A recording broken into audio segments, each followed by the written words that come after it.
and welcome back to Franklin Covey's twice weekly podcast on leadership with Scott Miller, the world's largest weekly leadership podcast that after 6 years and nearly 400 episodes taped and 350 released every Tuesday and Friday, we take Franklin Covey, the world's most trusted leadership company's megawatt spotlight, and shine it on thought leaders from all different walks of life. Sometimes we interview people from inside of our global firm, people like Stephen M.R. Covey, who authored the book, The Speed of Trust, Chris McChesney, the lead author of The 4 Disciplines of Execution, and any number of people inside our company, including our partnership with Liz Wiseman, who wrote, as you know, one of my favorite leadership books of all time, The Multipliers.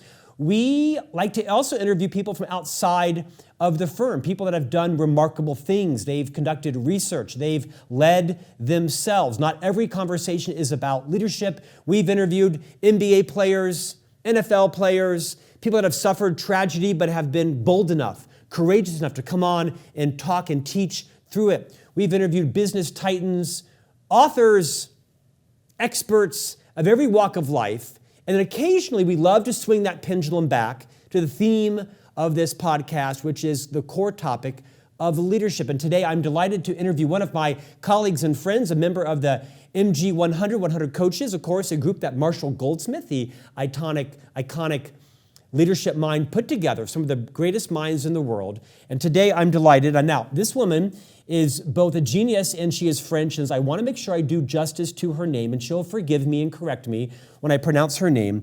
In my version, I would say her name is Hortense le Gentil, but I'm sure I have slaughtered that. Hortense, welcome to On Leadership today. Please correct the pronunciation of your name for me. Scott, I'm delighted to be here. Thank you so much. My name is, no, you did great. So it's Hortense, in French you say Hortense le Gentil, but in America you can say Hortense le Gentil. And you did much better than that. Thank you. You are very gracious. We have you on today because you are one of the world's most in-demand coaches, consultants, speakers. You have 3 decades of experience behind the topic of leadership. You have co-authored, as the lead author of this book, The Unlocked Leader. The tagline is, dare to free your own voice, lead with empathy, and shine your light in the world. For those that are listening and watching around the world today, we're going to talk about some different nuances and facets of leadership and what it means to be an engaging leader in 2024, which is different perhaps than even 5 or 6 years ago. Will you take a few minutes and reorient all of our listeners and viewers to your own leadership journey? We'll dive into some of the concepts in this book that you've masterfully co-written. Yeah, so it's a journey, like you said. So I've been an entrepreneur myself. I work for large corporations also, and I became a coach a decade ago. So I had a lot of experience, and one day I found my calling, and my calling was to be a coach and to guide people to free themselves from their mind trap that hold them back, that hold us back from being who we should be, and especially the leader we should be, the human leader that we need today. Let's talk about this concept of sort of finding your calling. I mean, that's a small phrase you put into that, but I think everyone in life is sort of looking for that moment, that sign, that validation of what's their purpose, what's their calling and meaning. Can you dive a bit deeper on that?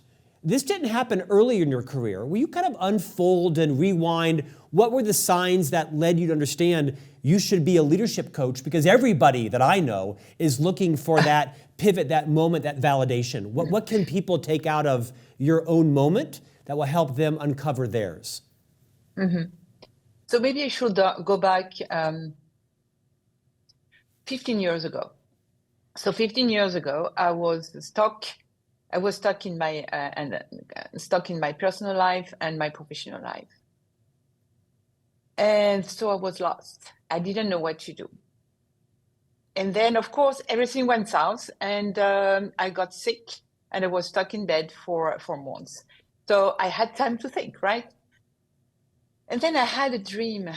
And in that dream, my grandmother, the grandmother that I just loved, you would love, absolutely loved her.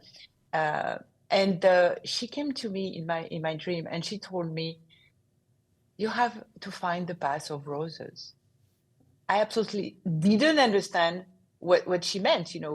What are you saying? And where is it? I asked her in the dream, and she said, "You just look at me." And she just smiled, and she said, "You know where it is." And then I woke up. I was absolutely furious. So, she didn't give me the answer. Where is the road, the path of roses? Where is the road? And then that will be later in my life when I will understand that what she meant was very, very important. What she meant was that I had to listen to my inner voice and not the outside voice. So be courageous enough to follow what I felt was good, was right for me. And then this is what I did. And when I began to do that, I really began my journey to know myself and to become the person I should be. And then this is how I found my calling. It was not in one day because it's a journey. It's really a journey. It's not a destination. And then it would be something like, let me think, something maybe a small decade after, that dream, maybe less. Then that we came to that moment that, yeah, it was my calling, because just right after, this dream, I left my marriage, and I became an entrepreneur. And then I will become, and I will find really my calling. But I had to go through everything, this journey, to learn, and to learn how to be a leader, to learn about me. So I walked a lot. I walked a lot with me, on me. So what my grandmother meant, what does that, how can we listen better to our inner voice? And this is how I led to who I am today. A beautiful story. Truly, as you were talking, I was thinking about my own grandmother. I was thinking about my father, who passed a year ago, and what they might say to me, as I too, like everyone, just trying to figure out, where should I spend my time? What are my top priorities? What do I want my meaning and calling in life to be? Thank you for sharing that very tender story. A key part of your book, The Unlocked Leader, is this concept of when a mindset becomes a mind trap. And I found that invigorating. I've spent my 30-year career with the Franklin Covey Company. Dr. Covey did not invent the idea of a paradigm, but he certainly popularized it, nearly 35, 40 years ago with his book, The 7 Habits of Highly Effective People. Will you talk about what is a mindset? Remind everybody why that's so important, how they become inculcated in us, and when they become a mind trap. Okay, so a mindset is, let's crack the brain for 1 second. So our brain is amazing. It's a machine. It's a machine, and our brain is always, trying to find meanings, and is cooking a lot of stories for us. So our mindset is, I would say, is our brain are connected, and with habits or with other voices. So you were told, for example, to be that kind of leader, you need to be a hero, you need to have all the answer. And so you grew up like that, and it worked for a while, and you were successful. And then this is a mindset. So my mindset is, what I used to think, and what I do. And it becomes a mind trap. So let me take an example. For example, you want to be perfect. Perfection is something very, very useful. Not useful, but I mean very, it comes very often. Yeah. So you want to be perfect. So for a while, it was a driver because you were young, because you said, okay, I have to be perfect and more, and you pass your exam, you are graduate from very good school, whatever it is, and then it pushed you. But at one point, when you change and you evolve in life, this mindset of I need to be perfect becomes a mind trap. And what is a mind trap is this obstacle, what is on your way to become who you really are. And then so you're perfect. You think you need to be perfect. But first, you realize that it's absolutely not possible. You cannot have all the answers. You cannot always be goal-oriented, because this is not what the world needs today. And also, if you try to be perfect, it's hard because it's not possible. Who can have all the answers today? So the world, there is no playbook in this world today. The world is crazy. Every day something new happens. And moreover, when you become a leader, what is a leader? You want to inspire people. And people, what they want to connect with you. They want to know you. So you need to learn how to change. You move from a player to a coacher, to a quarterback, from being quarterback to being a coach. And then this is your mindset at that moment is your mind trap. You are trapped. You cannot move forward. Hortense, take that one step further. How does someone know when a mindset has become a mind trap, and how do they change their mindset? How do they move out of it? As I was listening to you, again, I was thinking, what mindsets do I have about me, my marriage, my competency, my children, the world, and which of those are mind traps, and how would I know, and how would I change it? Yeah, so it's a belief. So you believe that, well, for example, let's continue with this example of being perfect, and then you believe that you need to be perfect, or you believe, if I go back to my story, you believe that, or you were told that, you cannot divorce, and no, you cannot become an entrepreneur at the age of 40 or something, and then you feel that in yourself, you feel that something, this mindset, this habit, this voice is hold you back. And then that you want to do something differently. That you want to try something differently, or maybe whatever it is, whatever the area is, it because we feel it. We feel like, oh, I wish I could. I wish I could do that. I wish I could move there. I could, whatever it is. And then you are trapped. And then to change your mindset, first, of course, you have to be aware of it, like we said, and also to face it. Face first your fears, because we are animals of habit. So we want to, keep it like it is. But think about, the price you're going to pay to not change. The status quo or change. With a change, you can be better. You can find your own way. You can be a great leader. And in not changing, nothing's going to change, and you're going to stay maybe stuck with your ideas and maybe frustrated. And then, okay, be aware of that.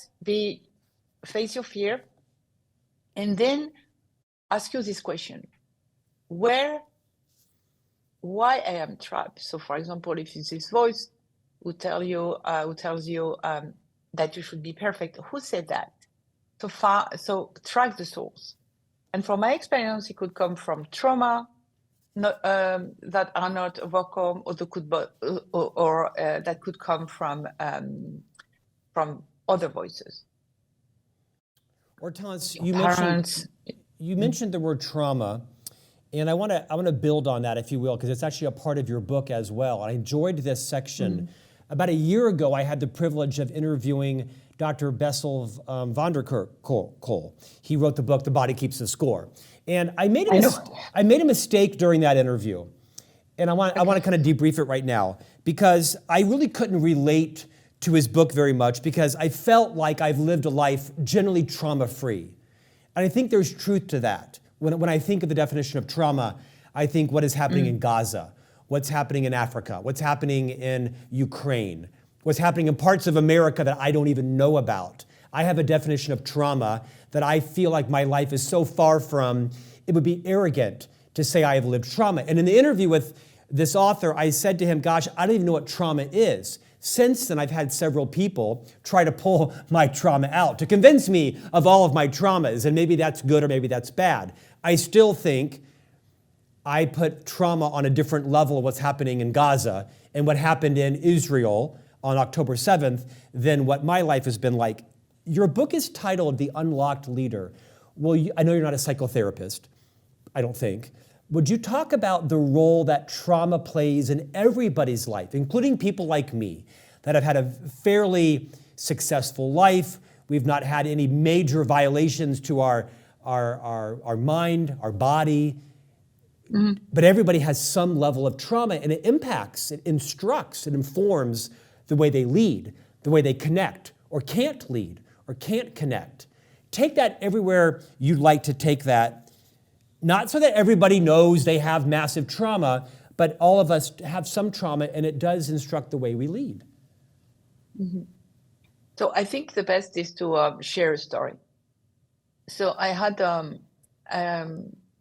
few years ago, there were a leader. He was considered to be the next CEO of his company. He was very smart, doing very well, very successful, of course, because he was considered to be the next CEO. And so in order to do that, he has to be in front of a panel of other leaders who was responsible for this process. And Scott, out of nowhere, he changed his behavior. He became very talkative. He talked a lot. He didn't listen. He was another person. And of course, he didn't get the job. So we had this conversation, and he told me, Hortense, I don't know what happened. I don't know. And then we said, okay, so let's figure out where it's coming from, because it's coming from somewhere. And revisiting his life, he remembered that when he was a student, so it was years and years ago, when he was a student, in order to pass an exam, he also had to be in front of a panel of different teachers. And one of the teachers didn't let him talk. So, imagine this young guy who prepared and, and he couldn't talk, he couldn't express himself. So he completely lost his cool. And also, it became a trauma, because it was a trauma. I'm going to go back to the definition of trauma in 5 minutes. And it's not enough. It was not enough.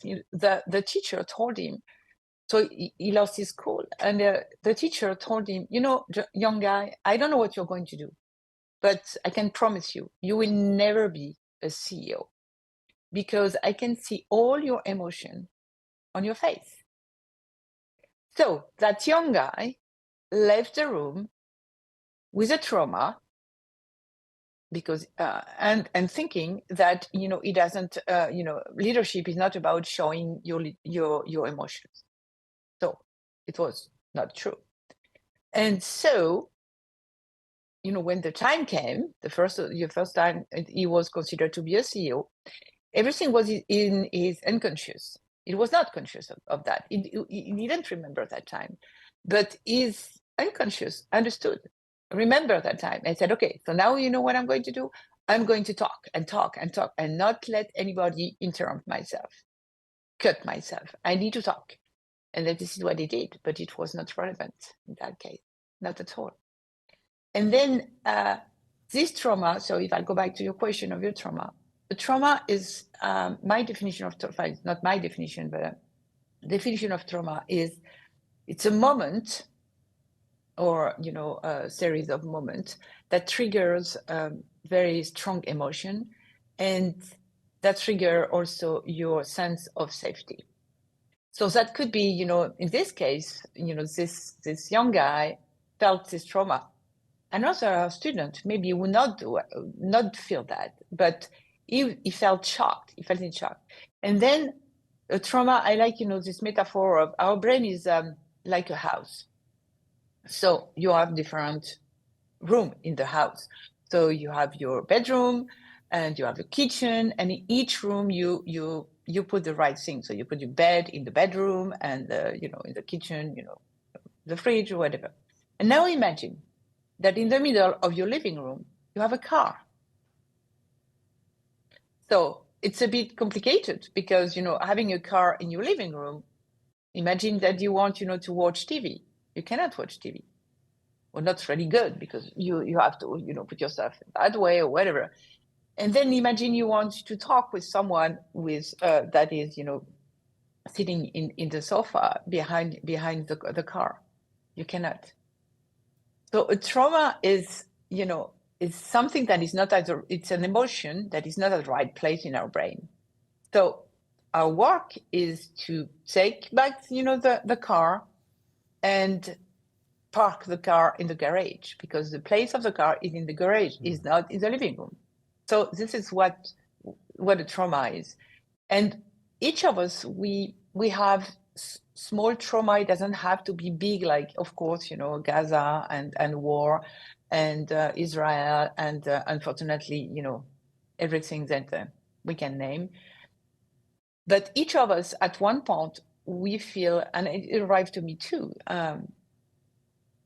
we are, I was attacked in my car, and then it was the same. I was not aware that it was a trauma, but I will be aware later, when I surprised myself by being always overreacted when I saw a light at night, because in my memory, my sense of safety was triggered at that moment, and it was a very strong emotion, so I had to work on that, to let go and to go back to my sense of safety. So to put the car in the garage. So all of us at one point we have it, and sometimes we are absolutely not conscious of it. Hortense, you have a gift. I don't know what to name it, but whenever you are speaking, I find myself visually seeing it in my head and seeing my life. You have a gift of speaking verbally and having it come to life visually in my head. It's something that I've not experienced anybody on this podcast in 6 years. Everything you say, I'm like playing a movie in my mind, and I need to revisit that after this interview. I'm going to move on. Thank you, by the way, for taking the time to address trauma, including in your own life, and how each of us have that, need to name it, need to, quote, park the car in the right part of the home or the apartment, the garage, not the living room, and then also do the self-reflection on how that inhibits perhaps our ability to build connection with people, which is, of course, crucial to being an unlocked leader. I think my favorite part of your book is chapter 5. You title it, See Yourself Differently, a View from the Outside. And you quote Bill George, of course, the famous author of True North and the former Medtronic CEO, as what he calls it, a crucible. But you pepper some stories throughout the chapter in the book about Doug Conant, the former iconic CEO of Campbell Soup that has gone on to be one of the most influential leadership minds of our generation, coaching, speaking, and writing. Will you talk about and tell the story of Doug Conant, and not just what happened to him initially, but then how it maybe took a mind trap and turned it into a mindset or such? Talk about that. So he was, I think he was, so let me remember, because I have so many stories, but yes, I remember very well this one. So he was fired. He was fired at a time when he thought that everything went very good and very well. So he felt insecurity at that time, and then he didn't understand. And the company give him, the possibility to talk with someone. I think it was a coach. But his first, reaction was, no, I'm not going to talk to this person. And this coach asked him to, and he changed his mind. In fact, I think it was in the morning, and at the end of the day, he just called back, the coach and said, okay, I want to see you. And the coach was great, and it told him, okay, come anytime, come now. And then the coach made him to write. He told him, okay, now you write your story from the beginning. This is your homework. And then he came back home and said, what is this homework? Write my story. So what should I do that? And in writing his story, he understood that he never listened to his voice. He never did the thing that he thought. He never did the thing. He didn't write his own story. He was writing a story of somebody else. And then he realized that it was a gift, this, trauma of being fired. He didn't understand why, became a gift, and it changed completely, and it changed the path of his life, and it changed his leadership also, because he will become a very good, an advocate of, listen to your own voice. Hortense, your book is full of riveting stories like this.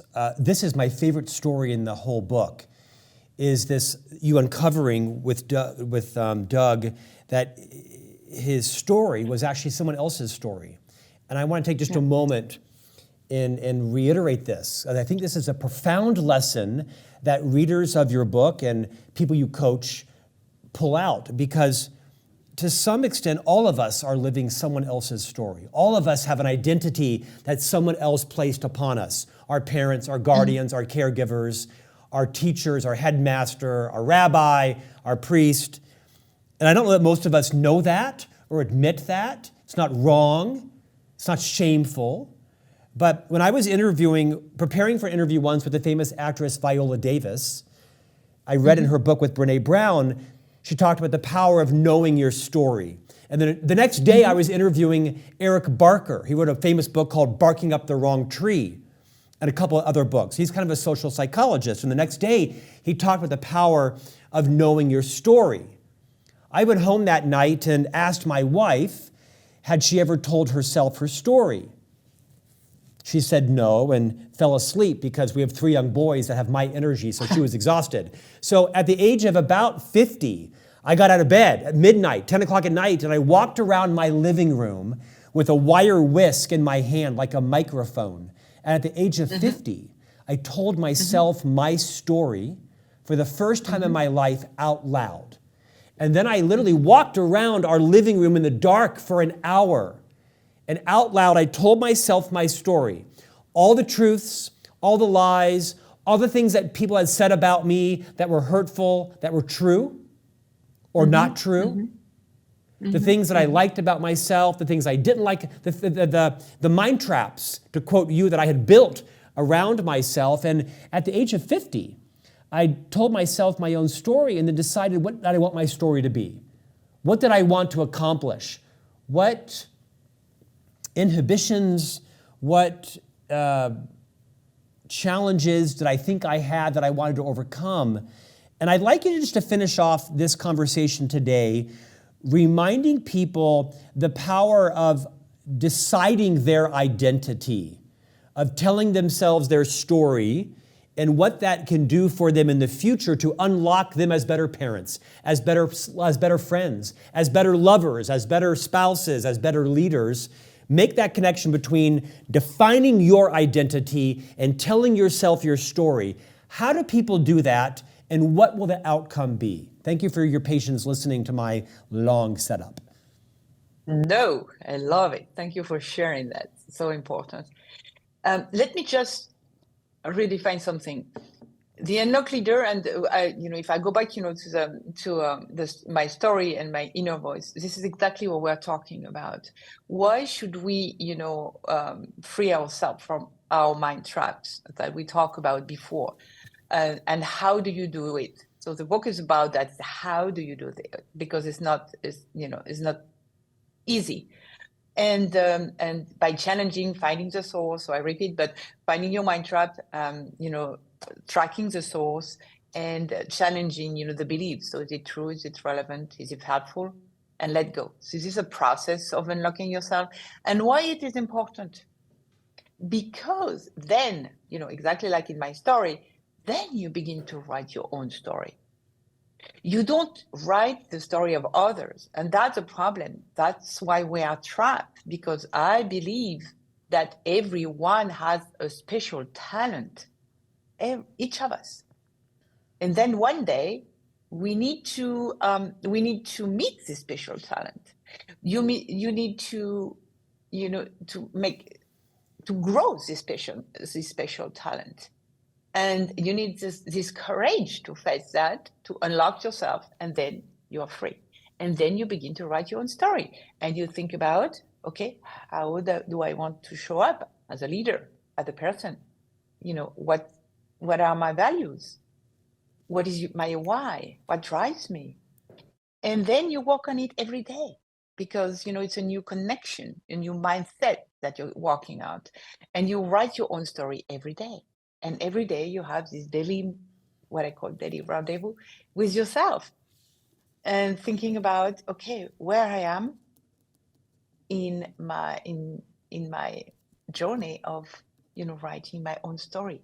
What do you want to achieve? What do you want others to think about you or to remember about you? What is your special talent? And again, it's a journey. It's a journey. It's not a destination. Every day we learn. And this is beautiful, because every day you learn. And when you're going to write your own story, when you will give yourself the authorization to write your own story, you will see how much joy, happiness that will come with that. And you will be even more successful as a leader, because people are going to connect with you. It's all about empathy, and empathy, start with yourself. So start with yourself. What story do you want to write? Think about it. For those listeners that can't see me, it's a good interview when the host is taking copious notes with a pen. I'm writing down all these insights that I'm learning. I love this concept. Give yourself the authorization to write your own story, and also have a daily round table with yourself. Hortense le Gentil, how did I do there? Perfectly. Thank you, Scott. You are a highly in demand keynote speaker, coach, counselor, consultant, and lead author of the book, The Unlocked Leader. Dare to free your own voice, lead with empathy, and shine your light in the world. And for those who aren't watching this interview, but you're listening to it, the book has a very simple bird cage on the cover with the door open. It's such a great metaphor for this book. Thank you for joining us today. You are a class act. You are a sage. And I've thoroughly enjoyed listening and learning from you today. Thank you for joining us. Thank you, Scott, for having me. It was such a pleasure. And we'll see you back here next week for a new conversation on leadership.